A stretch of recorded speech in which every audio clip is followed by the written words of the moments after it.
하나님의 말씀 열왕기하 2장입니다. 열왕기하 2장 1절에서 8절까지 한 절씩 교독하기로 하겠습니다. 열왕기하 2장 1절에서 8절. 1절 하나님 말씀입니다. 여호와께서 회오리 바람으로 엘리야를 하늘로 올리고자 하실 때에 엘리야가 엘리사와 더불어 길갈에서 나가더니 엘리야가 엘리야에게 이르되 청하건대 너는 영이 머물라 여호와께서 나를 베델로 보내시니라 하니 엘리사가 이르되 여호와께서 살아 계심과 당신의 영혼이 살아 있음을 두고 맹세하노니 내가 당신을 떠나지 아니하겠나이다 하는지라. 이에 두 사람이 베델로 내려가니 베델에 있는 선지자의 제자들이 엘리사에게로 나와 그에게 이르되 여호와께서 오늘 당신의 선생을 당신의 머리 위로 데려가실 줄을 아시나이까 하니 이르되 나도 또한 아노니 너희는 잠잠하라 하니라.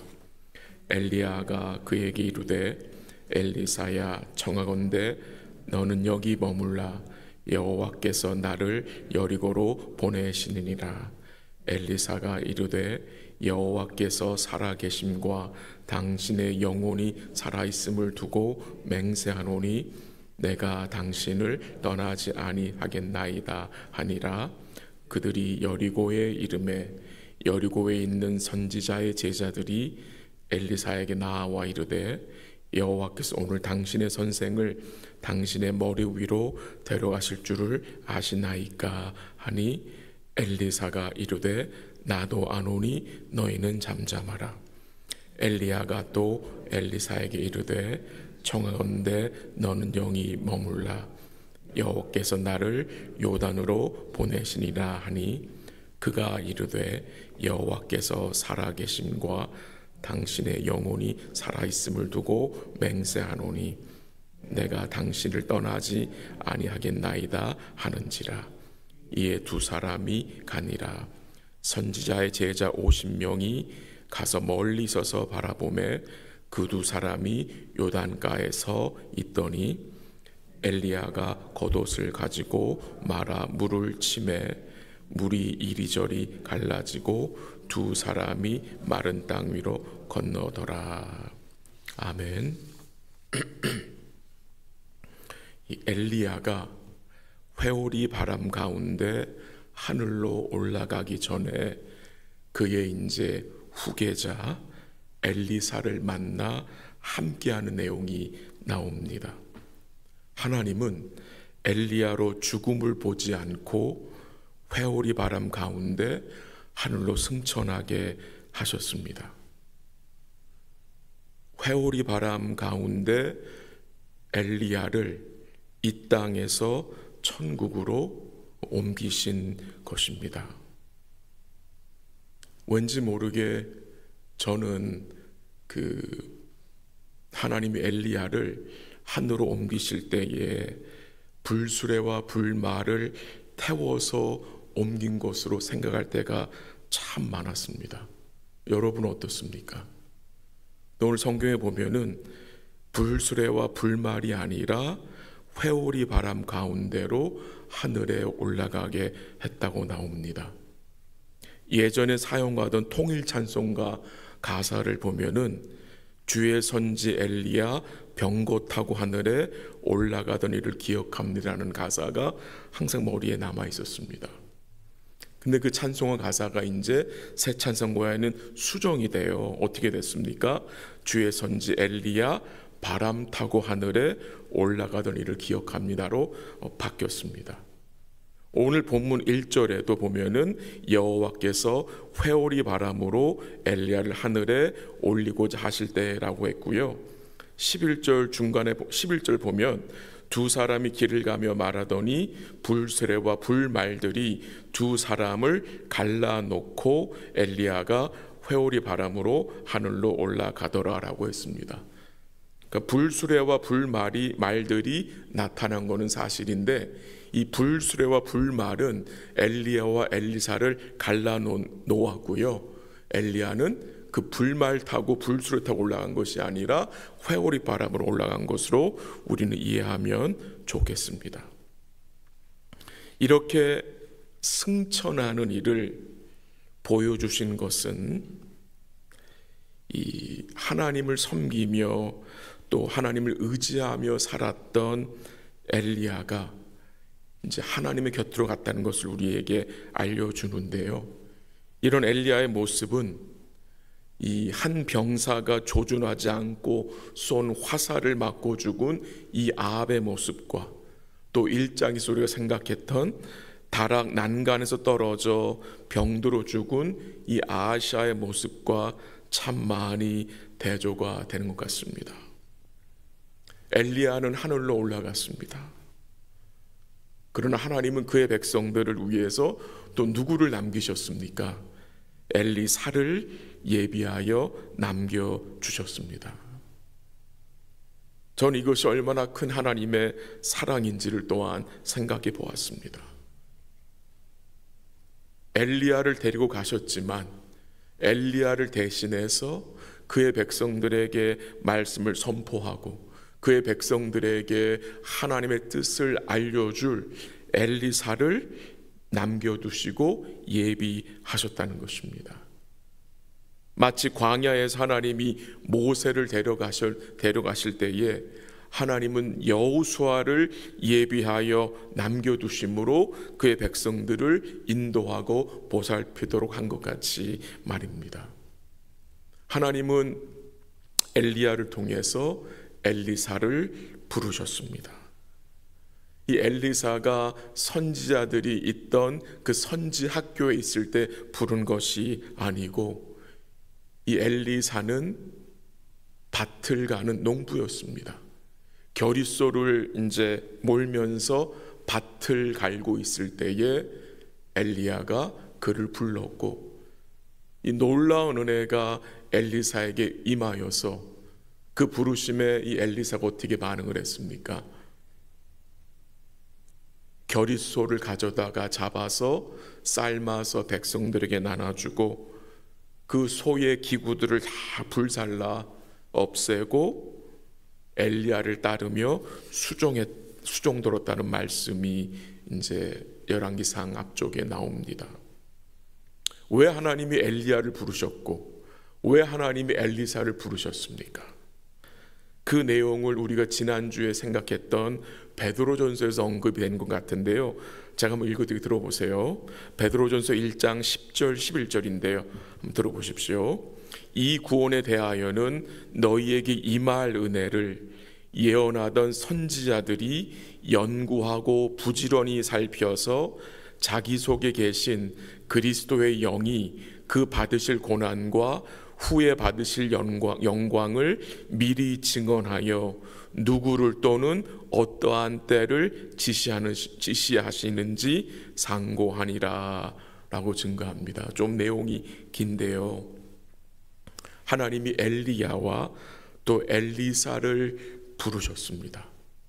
그리고 그 부르심에 엘리야와 엘리사는 믿음으로 반응하고 살 수 있었던 것은 먼저 그들에게 이 베드로전서 1장 10절 11절 나온 대로 그리스도의 영이 그들에게 임하였기 때문입니다. 그 구약 시대에 하나님이 엘리야와 엘리사에게 그리스도의 영을 보내신 것입니다. 이 그리스도의 영이 누구입니까? 성령이잖아요. 성령을 엘리야와 엘리사에게 보내서 주의 부르심에 반응하게 하시고 그 그리스도의 영을 통해서 무엇을 증거했느냐? 그의 백성들에게 임할 은혜를 예언하게 했습니다. 우리에게 임할 은혜를 예언하게 했는데 그 예언의 내용이 무엇이냐? 구약 전체가 그 하나님의 예언이잖아요. 약속이잖아요. 그 예언의 내용이 무엇이냐? 요약하세요 줄이면 그리스도가 받으실 고난과 후에 받으실 영광을 선지자들을 부르셔서 미리 증언하게 하신 거라는 것입니다. 이게 놀라운 거죠. 그리스도가 받으실 고난과 후에 얻으실 영광을 하나님은 미리 선지자를 택하시고 부르셔서 그들을 통해서 뭐하게 하셨어요? 예언하게 하셨다는 것입니다. 그래서 우리가 이제 이 엘리사가 증언한 말씀과 그가 행한 그 사역을 통해서 뭘 보게 될 것이냐? 그리스도가 받으실 고난과 후에 받으실 영광에 대해서 우리가 이제 또 보게 될 것입니다. 이번 주일날 좀 같이 볼 수 있기를 원하는데요. 그게 놀라운 것 같아요. 우리에게 임할 은혜를 그 선지자를 통해서 미리 증언하게 하시고 예언하게 하셨다는 사실이 너무나 놀랍고 감사한 일로 생각이 됩니다. 오늘 본문 1절 하반절에 보면은 엘리야가 엘리사와 더불어 길갈에서 나갔다는 말씀이 나옵니다. 그리고 이 두 사람은 길갈에서 어디로? 베델로, 또 베델에서 어디로? 여리고로, 또 여리고에서 어디로요? 요단강을 이제 건너간 내용이 나옵니다. 근데 한 가지 특이한 점이 오늘 본문에 언급이 되는데, 이 엘리야는 계속해서 반복해서 엘리사에게 뭐라고 말합니까? 너는 여기 머물러 있어라. 여호와께서 나를 베델로 또 여리고로 요단으로 보내시는데 너는 여기 머물러 있으라고 말을 하면 엘리사는 또 동일한 말로 뭐라고 대답을 합니까?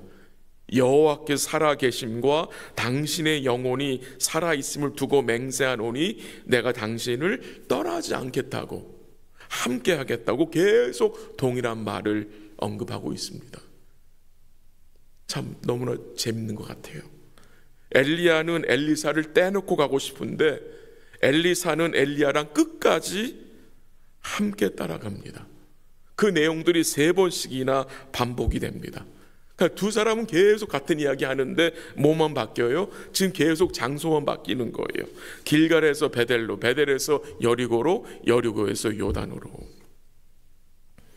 엘리사가 하나님의 사람 엘리야와 함께 하고자 하는 것은 믿음인 것 같습니다. 엘리사는 이제 엘리야가 하나의 부르심을 받아서 올라갈 것을 알고 있었어요. 그러니까 올라가기 전에 엘리사는 이 하나님의 사람과 함께 하고 싶었던 것입니다. 여기서 우리가 조심해야 할 부분들은 이것입니다. 이 말씀을 이제 해석할 때 능력의 종을 끝까지 쫓아가서 그에게 갑절의 능력을 받아내야 한다는 것으로 해석하면 잘못된 것입니다. 그렇게 많이 해석을 하는 것 같습니다. 엘리사 봐라, 그가 하나님의 종 끝까지 따라붙어서 받아낼 걸 다 받아냈다. 그거를 가르쳐주는 것은 아닌 것 같습니다. 물론 엘리사는 엘리야에게 성령의 갑절의 역사를 구했습니다. 근데 그 성령의 갑절의 역사는 엘리야가 준 것이 아닙니다. 엘리야는 줄 수도 없는 자입니다. 하나님이 허락하신 건데, 이 부분을 우리가 생각해야 할 부분이 무엇이냐? 왜 엘리사가 성령의 갑절의 역사를 구했는지, 그건 이제 우리가 주일날 보도록 하겠습니다. 오늘 우리가 읽진 않았지만 오늘 본문의 14절까지 포함이 되는데요. 한번 14절 같이 읽어볼까요? 시작. 그의 겉옷을 가지고 물을 치며 이르되 엘리야의 하나님 여호와는 어디 계시니까 하고 그도 물을 치매 물이 이리저리 갈라지고 엘리사가 건너니라. 엘리야가 올라갔어요. 회오리 바람 가운데로. 그때 엘리사가 어떻게 반응을 합니까? 그 엘리야의 몸에서 떨어진 그 겉옷을 가지고 물을 치며 무슨 이야기를 했습니까? 무슨 고백을 했습니까? 엘리야의 하나님 여호와는 어디 계십니까?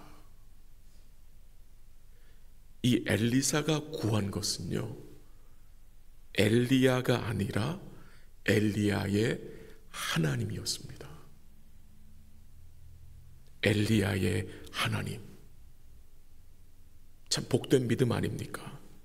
엘리사가 구한 것은 엘리야가 아니었어요. 사람이 아니었어요. 엘리야의 하나님이었다는 것입니다. 우리가 구하는 것은 사람이 아니죠. 하나님이죠. 주님이죠. 마지막으로 생각하고 싶은 내용은 이 엘리야가 사역한 시대가 어떤 시대였습니까? 우리가 열왕기상을 보면서 우리가 읽고 묵상했던 내용이 어떤 내용이었습니까? 이 북이스라엘 바알과 아세라를 섬기며 곳곳에 지어진 산당들에서 이 백성들은 우상을 섬기며 어떻게 했습니까? 영적으로 매우 어두웠던 시대였습니다. 근데 놀라운 사실은 길갈과 베델과 여리고에 하나님이 어떤 자들을 두셨습니까? 선지자들의 제자들을 두셨다는 거예요. 물론 그 제자들 중에는 부족한 자들이 있음을 이제 또 내일 보게 될 건데요. 근데 이게 하나님이 행하신 너무나 놀라운 것 같아요. 그 여러 지역에 하나님은 선지자의 제자들을 두셔서 그들을 훈련시켰다는 것입니다. 이 엘리야가 한때 하나님을 원망한 내용 중에 어떤 내용이 있었습니까? 왜 나만 남아있는 것입니까? 왜 나만 하나님을 섬겨야 하는 것인가 하는 그 원망이 있었잖아요. 근데 엘리야만 남아있는 게 아닙니다. 선지자의 제자들이 여러 지역에 지금 훈련받고 세워지고 있었다는 것입니다.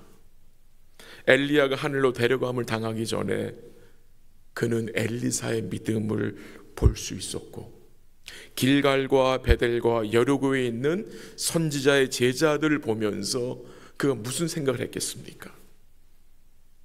나만이 아니었구나.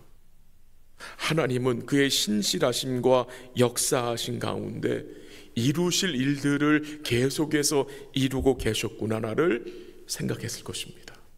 또한 내가 떠나가도 하나님은 이 선지자의 제자들을 통해서 엘리사를 통해서 그의 구원 계획을 이루실 것을 그는 분명히 인정할 수 있었을 것입니다. 말씀을 정리합니다. 하나님이 엘리야를 데려가셨습니다. 좀 있으면 하나님이 우리도 데려가실 것입니다. 누가 먼저 갈지는 몰라요. 근데 분명히 우리를 데려가실 것입니다. 천국으로 이사갈 날이 여러분과 저에게 남아있잖아요. 근데 그 날까지 우리는 우리 주님만을 구하며 임한 은혜에 감사하며 하나님의 사람답게 믿음으로 행하고 우리 주님만을 자랑하며 말씀 가운데 끝까지 주님 따라가는 복된 삶 되시기를 주의 이름으로 간절히 기도합니다. 같이 기도하겠습니다. 하나님 아버지 감사합니다. 오늘도 말씀을 통해서 우리 하나님의 신실하심과 역사하심을 보게 하심을 감사합니다. 우리가 그리스도 안에서 어떤 영광을 소유한 자들인지 다시 리마인드 해주심에 감사합니다.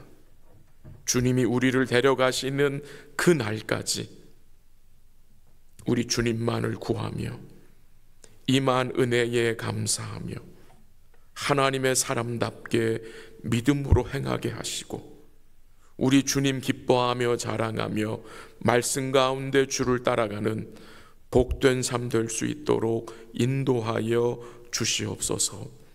이 아침에도 우리 주님을 바라보며 믿음으로 간구하는 주의 백성들의 기도에 귀를 기울여 주시고 하나님의 때에 응답해 주시기를 기도합니다. 기도할 수 있는 힘을 더하시고 주의 성령께서 연약한 우리를 붙드셔서 오늘도 우리의 간구가 하나님 앞에 합당한 간구 될 수 있도록 인도하여 주옵소서. 삶의 고통과 아픔과 또한 육신의 질병이 있는 주의 백성들을 주께서 아시오니 위로와 평강을 더하시고 회복의 은총으로 함께하여 주시옵소서. 우리 사랑하는 모든 성도들과 우리 언약의 자녀들, 또 성도들 하고 있는 모든 일 가운데 주께서 은혜와 긍휼을 더하시고 하나님의 뜻이 이루어지는 모든 일들이 될 수 있도록 도와주시옵소서. 모든 것 주께 감사드리며 예수님의 이름으로 기도합니다. 아멘. 기도하시다가 돌아가시기 바랍니다.